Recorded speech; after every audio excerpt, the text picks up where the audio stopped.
Well, good afternoon to you. Friday again. Take long to weather into good outside, but there we are. There we are. We can't do much about it. Stay in, stay warm, and stay safe. That's about the best thing of it. But every day is a positive day. And say tomorrow's. Oh, Sir Captain Tom used to say tomorrow will be. It's a better day. Well, he's right there. But I think everybody's feeling a lot more positive about it. Now, I did say early part of the week about some poems. Now, I was just thinking, March the 8th, do that week, I'll do poems. I've had 2 or 3 sent in to me, so if anybody wants to send me them, messenger or whatever, I don't know much about it, but you can send them to me, and I will read them out from March the 8th to March. It's just thinking that I have a lot of, schools are going back, things are going to be hopefully sorted out a bit more in the community, and I just think it's nice that I'll do some poems. It can be relevant to anything you want. It's nothing to, if you want to talk about the virus or talk about the summer or whatever you like, where you come from, I should be delighted. Now, just to make, I'm going to show you these things here now. You can't see them, can you? Oh, you can see them. These are pens. A couple of pens there. One there and another one here. I make these pens out of Corian. There's a worktop. I make these pens. So what I'm going to do is, the people that put, I got 1 or 2, I do sell them. That's how I've been raising a bit of money, by making these up in my shed in a nice little case as well.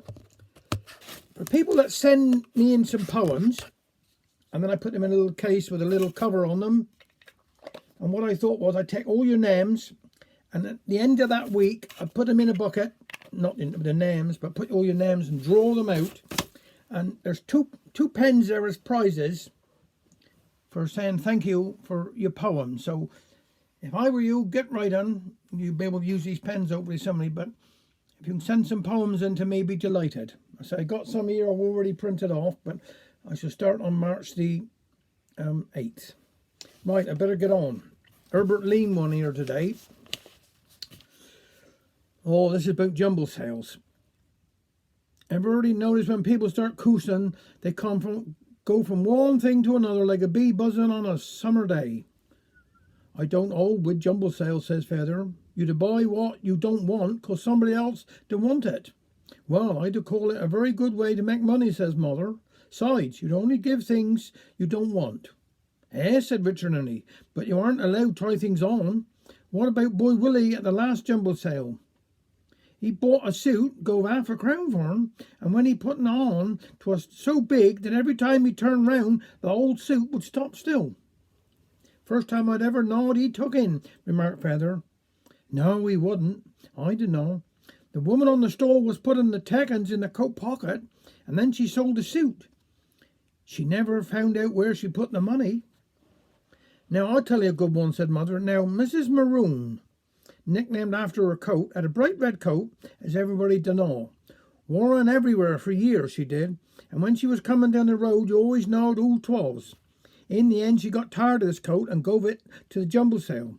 A woman who just come to live here bought the coat. She used to go in the pub side door every night, just as 'twas getting dim, and had this red coat on. Now, Mrs. Maroon was converted up to a little chapel, and everybody thought she was going visiting. Two-faced, said some. Ought to be shame, said others. I seed her with my own eye, said another. She only had one eye, but she could see more than most with two.